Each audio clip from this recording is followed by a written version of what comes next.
al síndrome de hiperestimulación, a pesar de tomar todas las medidas preventivas, igual puede hacer un síndrome de hiperestimulación una paciente.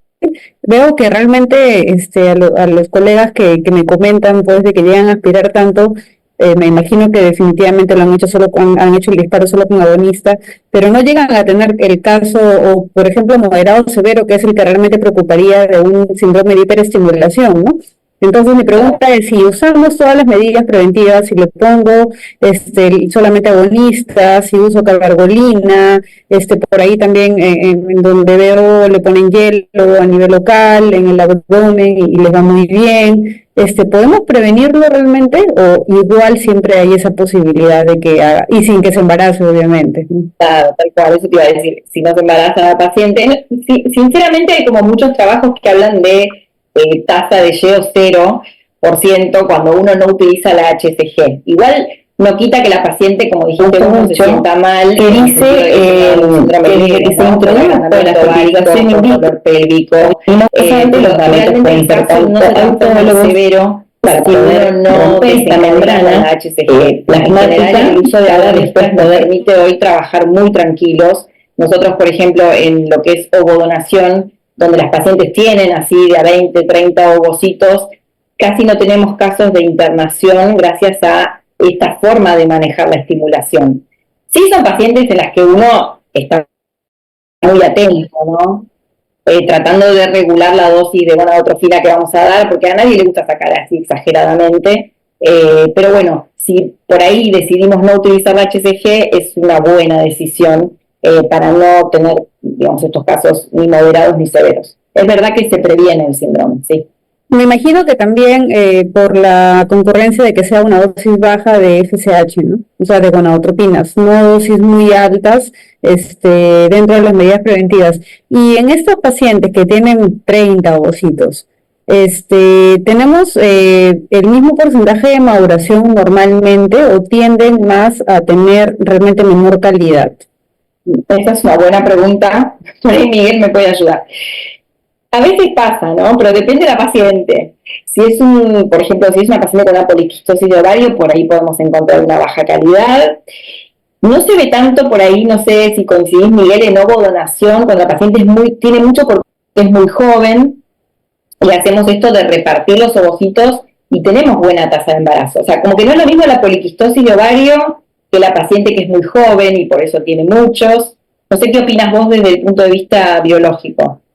Mira, es cierto que pasando el número 15, 17 de ovocitos obtenidos, vamos a esperar en el laboratorio algunos ovocitos que sean inmaduros, y si es una paciente que pidió algunos de los estudios por inteligencia artificial, vamos a ver que no todos los ovocitos están en la mejor predisposición para ser fertilizados. Y lo que sí, por ejemplo, cuando hay un síndrome, cuando hay un posible evento de un síndrome de hiperestimulación y que se descarga con agonista, entonces siempre es bueno darle un touch de HCG, porque el HCG produce una maduración muy, muy linda del ovocito, lo lleva a una madurez genética y a una madurez química, y entonces eso nos aumenta, siempre y cuando no sea riesgo a costo de la paciente. Pero el dual trigger funciona mejor que con el antagonista, con el agonista de GnRH. Pero cuando tú tienes una PESA, una poliquistósica, vas a tener dentro del lote de ovocitos probablemente bastantes ovocitos que puedan estar en estadios de metafase 1 o vesículas germinales, porque no todos los folículos van a estar del mismo tamaño y no van a alcanzar el mismo desarrollo ontogénico a la vez. Exactamente. Ok, gracias. Gracias por tu pregunta, muchas gracias. ¿Algo más o comienzo? Vamos entonces. Bueno, a mí me toca la parte más aburrida de esta charla, que no le voy a poder equiparar a Andrea con la calidad de ella, pero vamos a poner lo mejor que podemos. A mí me tocó hablar de vitrificación o congelación, términos que tienen un mismo efecto, pero son distintos procedimientos, En este caso me voy a basar, ¿por qué? Porque solapadamente voy a hacer algunas preguntas, pero no por un examen, sino para llevarlos en un razonamiento más entretenido. La vitrificación de ovocitos y de embriones, de lo que yo voy a hablar, y entonces, empecemos. El tema de la técnica que es la vitrificación, ¿qué permite? Permite vitrificar todo, ovocitos, embriones, estadios de dos pronúcleos, o sea, cigotos, y básicamente lo que se está usando mucho ahora es el tema de los blastocitos. Entonces, ¿en qué se basa esto básicamente para que ustedes lo puedan entender de una forma práctica? Porque no la van a aplicar, sino van a pedir que se les haga. Es básicamente usar ciertos crioprotectores con altas concentraciones y con un juego de temperatura y tiempo muy alto. Al decirles que, por ejemplo, en algunos pasos tienen que ir a una temperatura de 23.000 grados por minuto. Entonces, dense cuenta que la forma de hacer que algo tenga 23.000 grados de diferencia por minuto tiene que ver con la velocidad que vayamos a hacer. Entonces, es una práctica muy refinada para los que tuvimos que ser entrenados en eso. Soy de la época en que empezamos con la congelación lenta, en donde eran procedimientos que tardaban 3 a 6 horas, y actualmente, bueno, una vitrificación nos lleva exactamente 16 minutos de la especie que sea.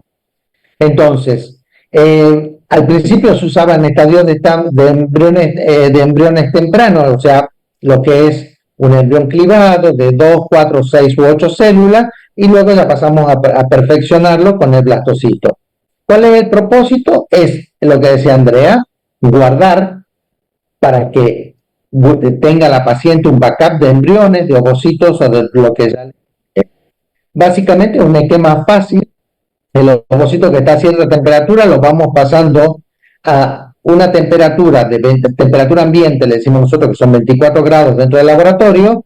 Vamos haciendo un gradiente de crioprotectores y luego, llegado un momento, lo vamos a sumergir en nitrógeno líquido.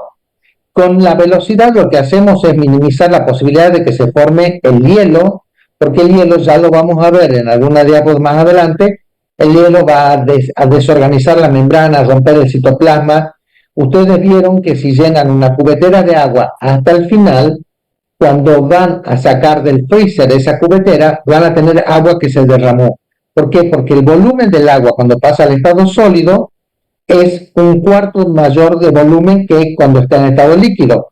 Eso mismo le pasa al ovocito. Si yo le dejo formar hielo, va a hincharse, los cristales van a romper las membranas y va a desorganizar todo, con lo cual nada de eso serviría. Entonces, esto es un esquema básico, los dos van siempre a un objetivo definido y final, que es el termo de nitrógeno líquido con 196 grados bajo cero, pero minimizando la posibilidad de la formación de cristales de hielo, ¿sí? Además de que si yo le estoy poniendo una sustancia para que entre dentro del ovocito, a cambio tiene que salir agua. Entonces es un proceso de deshidratación controlada. ¿Qué es lo que tenemos con eso? Que, por ejemplo, de todos los ítems que marcó Andrea en su clase, dos cosas son para nosotros fundamentales, entre todas las que mandó, que son todas perfectas, es que la inyección de espermatozoides y la vitrificación de ovocitos al día de hoy es lo que nos permitió hacer cambios rotundos dentro del laboratorio. Hemos podido reprogramar transferencias, pacientes, los programas de ovodonación, los programas de transferencia de embriones propios, etcétera, etcétera. Entonces, la posibilidad de vitrificar está dado tanto en los embriones que son procedentes de un ICSI como que son de un FIV. ¿Estamos? Y fíjense cómo en Estados Unidos, a raíz del avance de la vitrificación, aproximadamente hasta el 2016 teníamos cerca de 70.000 casos por año de ovocitos congelados, de óvulos y embriones congelados. Entonces, ¿cómo es el proceso de vitrificación? Escuetamente contado para ustedes, son unos medios que antes los preparábamos nosotros, ahora gracias a Dios, por milagro, alguien se le ocurrió trabajar por nosotros. y nos arma los medios que son muy estables de lote a lote, porque antes cuando lo preparábamos, había lotes que nos salían bien y otros mal, entonces teníamos embriones que sobrevivían y otros que morían, óvulos que no se podían congelar y óvulos que sí se podían congelar. Éramos como dispares en los resultados, hasta que la industria tomó esto y empezó a desarrollarlo, sobre todo Kuwayama, que es quien desarrolla básicamente los medios de vitrificación. Entonces, preparamos los medios, como el esquema de abajo, que lo ven en 3 puntos rojos. Esa solución de equilibrio de vitrificación 1 y 2 tiene que ver con los distintos crioprotectores que le voy a poner al ovocito o al embrión en el estadio que esté. Luego nosotros vamos a mirar los embriones y ahí hay algo que quiero que ustedes piensen, los que hacen ya reproducción, que creo que la mayoría, pero que ahí empiezan ustedes con un problema con los embriólogos, que es, nosotros como embriólogos no les vamos no permitir, vamos a sugerir no congelar todos los embriones de cualquier calidad. ¿Por qué? Porque cuando nosotros congelemos embriones de mala calidad, vamos a dormirlo en el tiempo, por el tiempo que sea necesario, pero ¿qué sucede? El embrión no va a dejar de ser de mala calidad. Entonces, congelar, pongámosle una paciente que tiene 2 embriones, los 2 se congelan por separado, porque son blastos. Nosotros, por política, se usa la congelación single para hacer el single embryo transfer. Pero ¿qué sucede, chicos? Cuando yo congelo 2 embriones, como por ejemplo el de la foto que ustedes ven allí, para ustedes, ¿es lindo o feo ese embrión?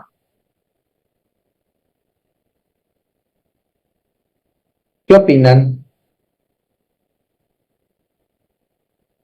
Bueno, están todos muteados. Entonces, es muy buen embrión, ¿verdad? Es muy buen embrión porque 2 cosas ven acá del embrión. Y recuerden que ese estadio de blastocisto, hablando embriológicamente y biológicamente, recuerden que el estadio de blastocisto es la primera estadio del desarrollo embrionario en donde aparece la especialización celular.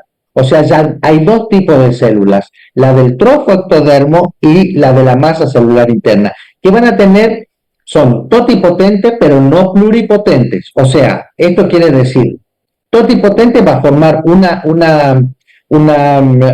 población definida de células, mientras que el pluripotente puede hacer cualquier cosa, como es un cigoto recién formado. Entonces, el final último de ese embrión va a ser llevarlo al nitrógeno líquido hasta que ustedes adecúen el endometrio para la transferencia de la paciente. Si ese embrión es de mala calidad, ustedes están generándose una esperanza, y esa esperanza la están transmitiendo a la paciente. Más luego, 12 días después, ustedes vienen al laboratorio y dicen, ¿qué pasó en el laboratorio? Y dijimos que ese embrión no había que congelar porque no era un embrión que tenía una apetecible forma pensada de transferirse el día de mañana. Entonces, ¿qué hacemos? Eso en cuanto a los embriones que vamos a congelar. Ahora, ¿cuándo vamos a congelar ovocitos? ¿Cuándo congelamos ovocitos? Cuando tenemos pacientes oncológicas, cuando tenemos pacientes con baja reserva ovárica, cuando tenemos pacientes que van a someterse, como por ejemplo pacientes que tienen la artritis, la artrosis, que toman cierta medicación que es mutagénica, que entonces antes de eso hay que sacar urgente el ovocito. Es mucho más efectivo vitrificar ovocitos que corteza ovárica. Si bien en la corteza vamos a tener más folículos antrales, pero en el momento de trasplantar ese tejido al ovario o a la zona de inervación, puede ser un poco más complicado porque puede haber necrosis, etcétera, etcétera. Entonces, y la técnica de congelación de ovocitos piensen ustedes que el 98% de los ovocitos sobreviven y van a generar un embrión. O sea que es una técnica efectiva, por cierto. Entonces, cuando vamos a congelar ovocitos, lo primero que va a hacer el embriólogo es esto. Lo va a desnudar, como bien decía Andrea hace rato, y vamos a ver qué es lo que tenemos. ¿Qué gama de todo esto tenemos? Activen micrófono, por favor. Necesito que me activen los micrófonos, porque vamos a hacer, les vuelvo a repetir, chicos, rompan el estigma de que están siendo evaluados. No, es un diálogo un diálogo, no un monólogo mío, ¿sí? Entonces, cuando es vesícula germinal, ¿ustedes qué creen? ¿Que es un óvulo maduro o inmaduro? Inmaduro. ¿Cómo? Inmaduro. Bueno, este estadio yo no lo puedo ni tocar salvo que haya un buen sistema que todavía está en desarrollo, no está estabilizado, el de in vitro maturation. ¿Por qué? Porque este ovocito, vesícula germinal, es un ovocito que tiene diploidía, todavía tiene 46 cromosomas. Entonces yo no lo puedo tocar, porque llego a inyectarle un espermatozoide y lo que voy a tener es una especie anómala, que no es humana. El metafase 1 es un ovocito que está en transición a la maduración. Es un ovocito que si yo lo espero 4 a 6 horas, dependiendo de la cantidad de óvulos maduros que yo tenga, lo que voy a tener es posiblemente un ovocito que vaya a madurar y que pueda congelar o descongelarlo. Veremos qué es lo que va a salir de ahí. Si es un blasto de buena o de mala calidad y si es un blasto euploide o aneuploide, de acuerdo a lo que, si es que se hace un PGT. Por último, el top que nosotros buscamos siempre es un metafase 2, que es un ovocito que ya tiene una maduración genética, ya extruyó su corpúsculo polar con 23 cromosomas, es haploide. Ahora, que sea haploide, que sea metafase 2, no significa que yo tengo acompañamiento necesario y suficiente desde la maduración química del citoplasma del ovocito. O sea, tengo que dejar pasar 2 horas desde que sacan los óvulos para pelarlo y ver, y después espero un poquito más y ya empiezo a congelar, ¿sí? Porque tienen que pensar que hay dos procesos dados por la descarga del HCG, que es la maduración química y la maduración genética, la maduración del citoplasma y la maduración de lo que ustedes conocerían como el núcleo. Entonces, estas son las especies que nosotros podemos congelar, incluido el espermatozoide, y quiero que miren bien donde puse corpúsculos polares y pronúcleo. Ese ovocito está fertilizado, tiene sus 2 pronúcleos, el masculino y el femenino, y ustedes ven los puntos de condensación que están en las zonas que están enfrentados uno con otro. Eso que ustedes ven, nosotros le decimos NPB, Nuclear Product Body, que es Nuclear Product Body. Esos son lo que ustedes conocen como centrómeros de los cromosomas. Ahí, cuando nosotros vemos eso, sabemos que el DNA se está replicando automáticamente, que ese ovocito lo que va a hacer es unir después esos 2 pronúcleos, va a formar su nueva especie de 46 cromosomas, y de ahí ya tiene el ADN necesario y suficiente para seguir dividiendo las células, hasta llegar a ese estadio que lo que tenemos ahí es una mórula, en un estadio de día 3, que tiene entre 8 y 12 células, fíjense, es bonito, hay otras que no son, y de ahí derivó ese blasto que, como le decía anteriormente, con su masa celular interna, con su trofo-ectodermo. Fíjense que el trofo-ectodermo tiene un aspecto de epitelioide, de células epitelioides, es como una monocapa de células que se armó en torno a lo que circunscribe la zona pelúcida. Entonces, para vitrificar, vuelvo a repetir, vamos a mirar primero cómo está el embrión, qué forma tiene, la morfología, y luego cuánto tiempo llevó desarrollar hasta llegar a esa morfología. Luego, el top de gamma, el gold standard para nosotros es la vitrificación de blastocitos, que los blastocitos son, fíjense, como somos todos, una lotería. No podemos predecir en base a todo lo que ustedes vieron anteriormente si eso es bueno o malo el blastocito que va a venir, porque ahí tenemos blastocitos en la línea de arriba, en la primera figura de excelente calidad, el siguiente es una calidad linda, pero ya está rompiendo, ya ha roto su zona pelúcida, él ya salió, el próximo paso para él es tomar contacto con el endometrio y comenzar el proceso de implantación. En el tercer caso, vamos a ver que, fíjense, la cantidad de células que tiene el trofo ectodermo respecto de la que tiene la tercera foto superior. es muy poquita las células. Ese trofectodermo está diciendo que va a poder tener serias fallas de implantación de ese embrión.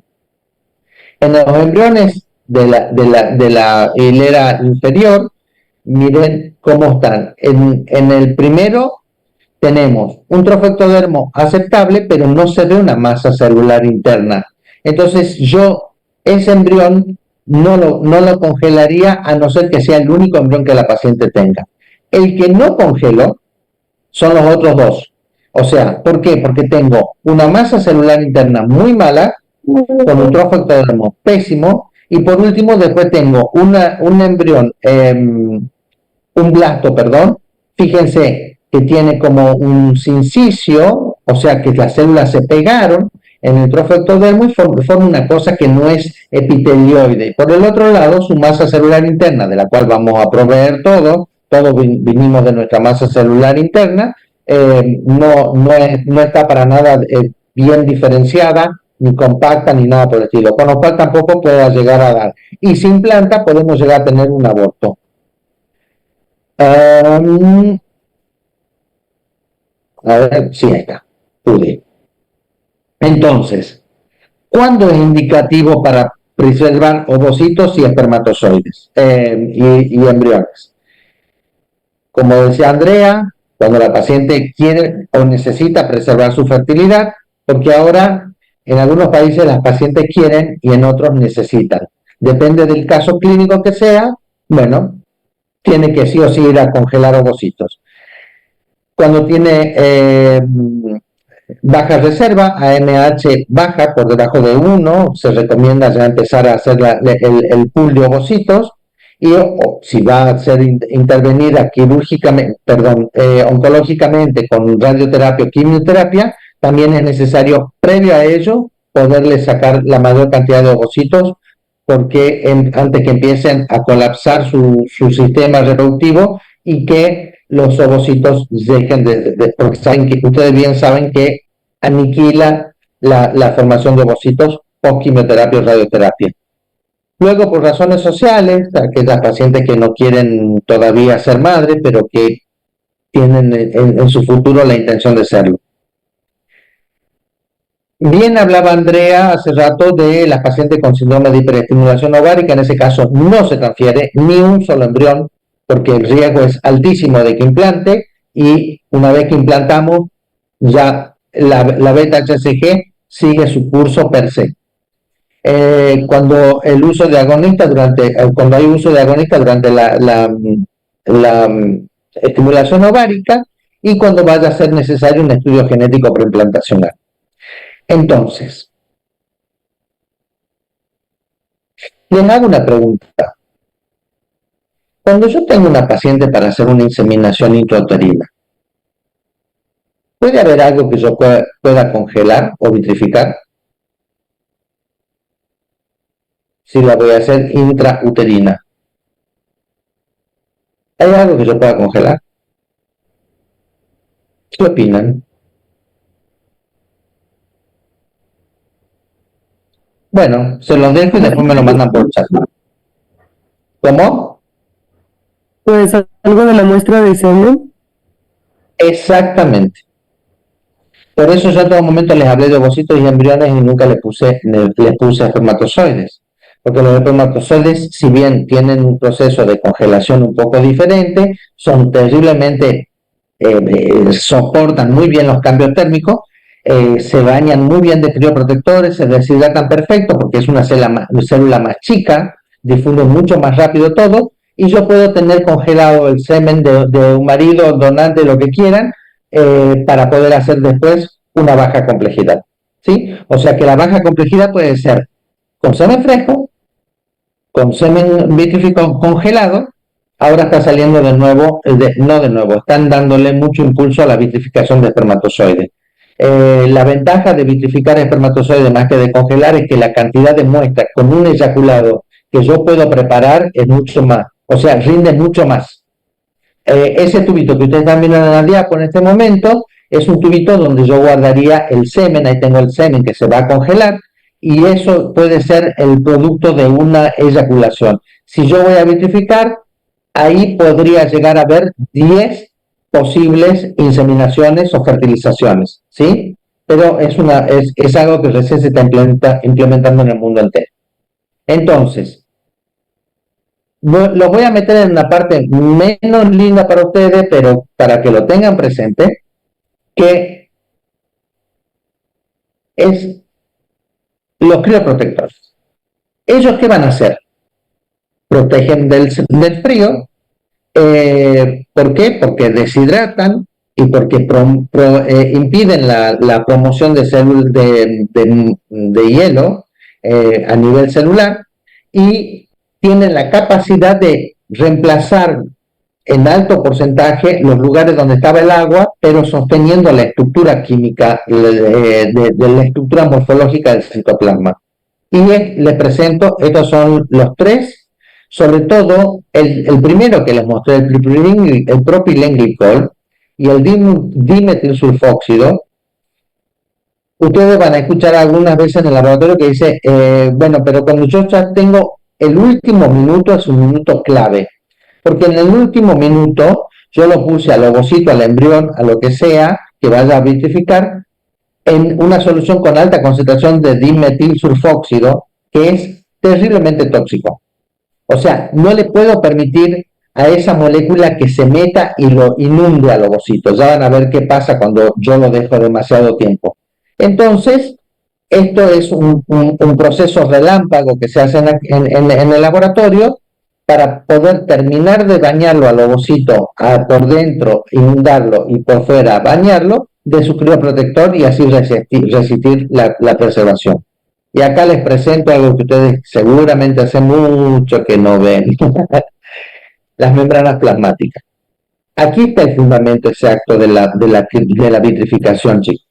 Recuerden que la membrana plasmática es una membrana semilíquida, en donde es una bicapa lipídica con proteínas. La primera que tienen ustedes es membrana plasmática. Esa es la que recubre el ovocito, es la que recubre el espermatozoide, y es a través de ella y sobre ella que van a caer los crioprotectores, ¿sí? Ahí tienen todo lo que ustedes pueden llegar a pensar en el momento que van a hacer algún procedimiento, cualquiera, porque recuerden que esta membrana existe en todas las células de nuestro cuerpo, ¿sí?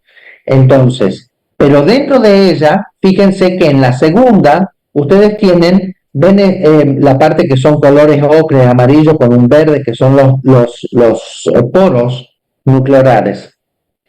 La diferencia entre una membrana del citoplasma, o sea, la exterior, y una membrana nuclear, la membrana nuclear tiene poros. Entonces, el dimetilsulfóxido, si yo lo dejo mucho, se va a meter dentro del poro, por el poro, va a entrar al núcleo y me va a dañar todo el material, me lo va a romper.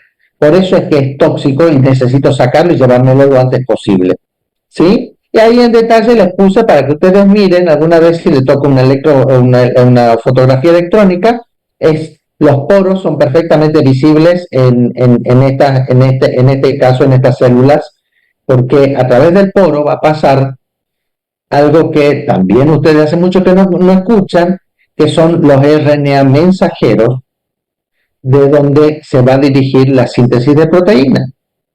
Entonces, sepan que hay muchas enfermedades que se están codificando en el núcleo y que su RNA mensajero sale deficiente para aquel lado. Y entonces, si yo hago un proceso malo de vitrificación, termino de arruinar el sistema de síntesis proteica. Entonces, todo esto, acá están estas 3 diapositivas, está el fundamento de la vitrificación. A pesar de que no lo noten, sepan ustedes que de las moléculas que yo les presenté, algunas logran atravesar la membrana hacia el citoplasma. Entonces se dicen que son crioprotectores permeables a la membrana, y otros crioprotectores que son externos. Ustedes, sobre todo para Navidad, usan crioprotectores, pero lo que usan más que nada en las fiestas son sustancias que no penetran a la célula, pero que sí les permiten mantener el producto en una forma intacta. Ejemplo, la fruta brillantada. No se pudre por el azúcar. es una forma de preservarlo.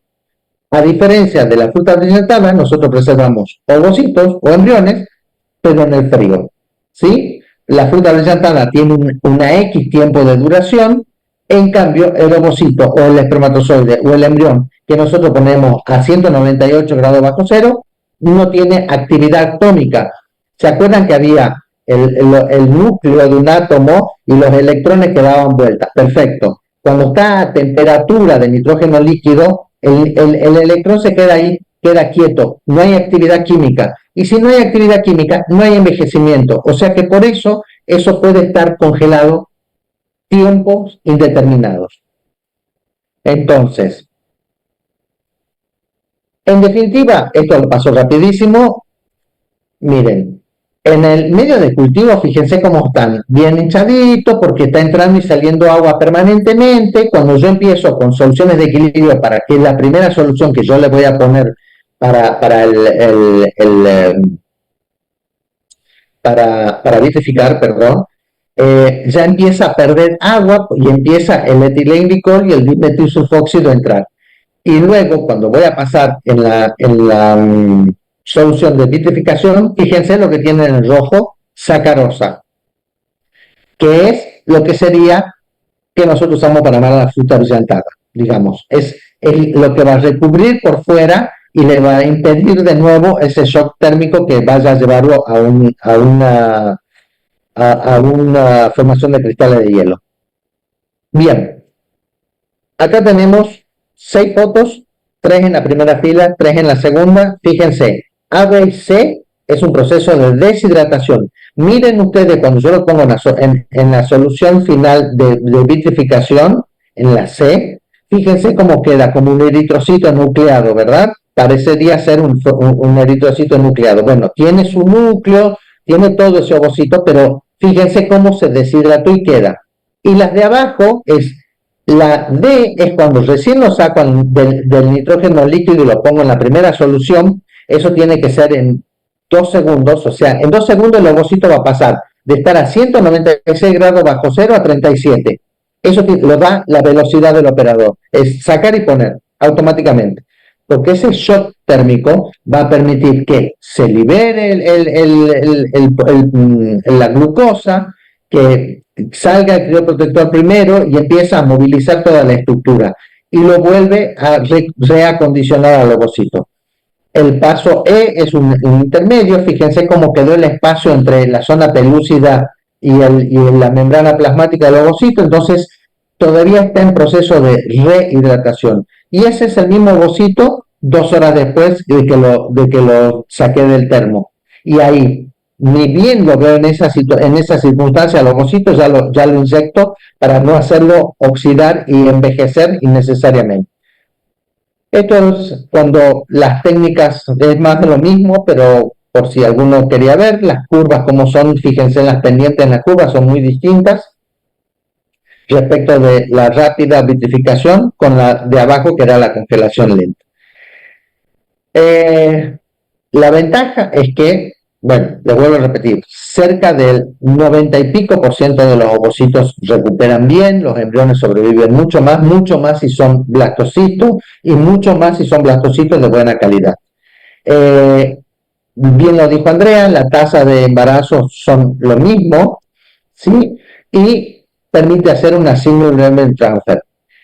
Acomoda en el tiempo al médico y a la paciente, o sea, la paciente, ponerle que tengamos una paciente que tenga una dismenorrea, que no menstrue todos los meses, bueno, le da tiempo a ustedes para que puedan ir acomodando ese útero y volver ese endometrio receptivo, ¿sí? Y sobre todo nos permite bajar a niveles mínimos, no inexistentes, mínimos, el síndrome de hiperestimulación ovárica. Y acá se viene la DATS. Los aspectos éticos y legales. Así como en Latinoamérica somos tan diversos en raza, culturas y religiones, así son los principios que nos rigen.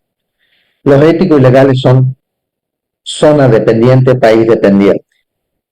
Nadie quiere hacer daño, pero todo el mundo quiere resguardarse de algo.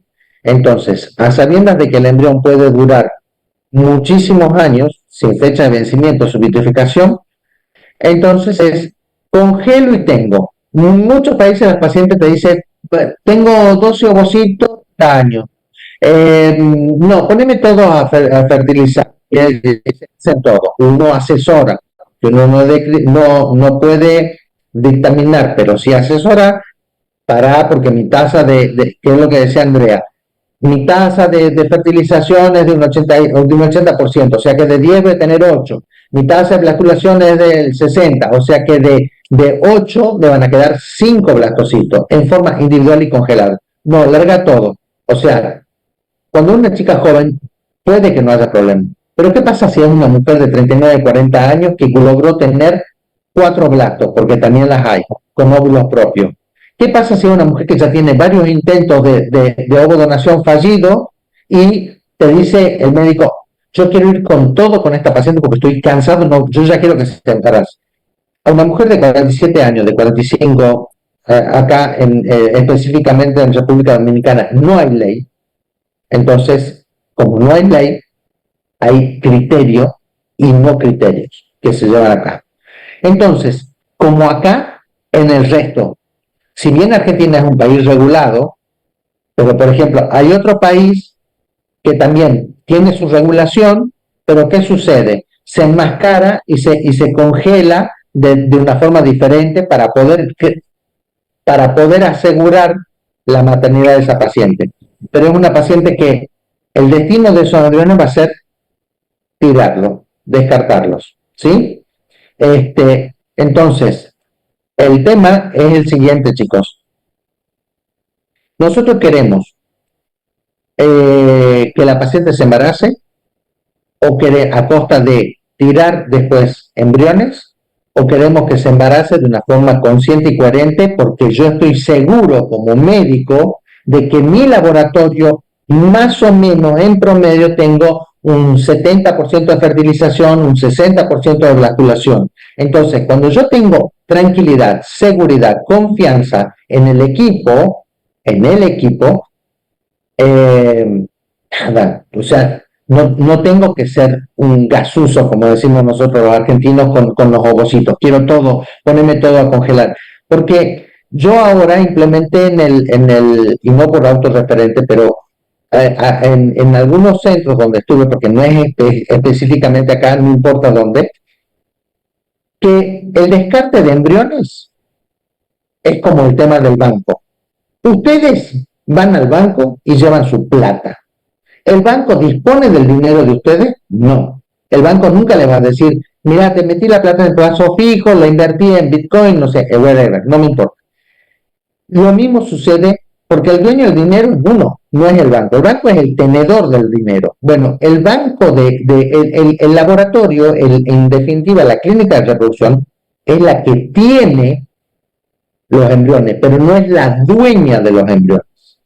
Entonces, cuando a mí me vienen esos matrimonios que, no, ya me embaracé, ya está, listo, a tirar embriones que han sido euploides, estudiados, llorados, suplicados a Dios y María Santísima de que haya un embarazo, todas esas cosas.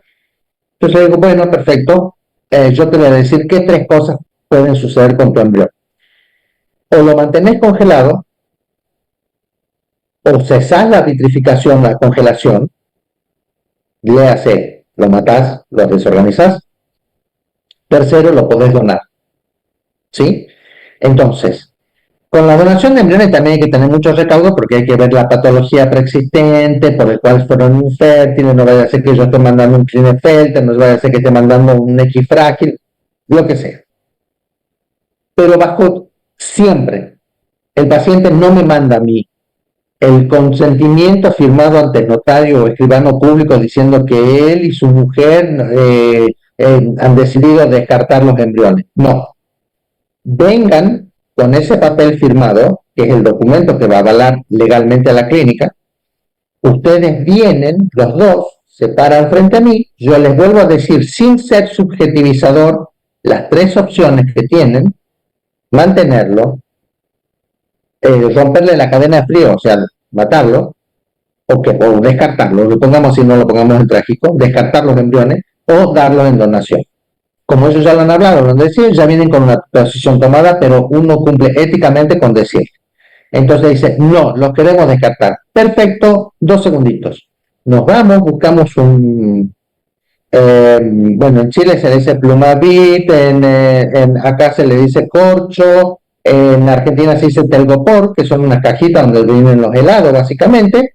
Entonces ponemos un poco de nitrógeno, le mostramos la pajuela sin romper la cadena de frío, mostramos la pajuela y decir, señora, este es su nombre, esta es la fecha de su tratamiento, es su marido, sí, perfecto. Bueno, acá están los embriones. Los 5 embriones están acá, miren, se los paso en muy buenas condiciones para que, como si fuese un traslado, se los pongo en la cajita de telgopor con nitrógeno.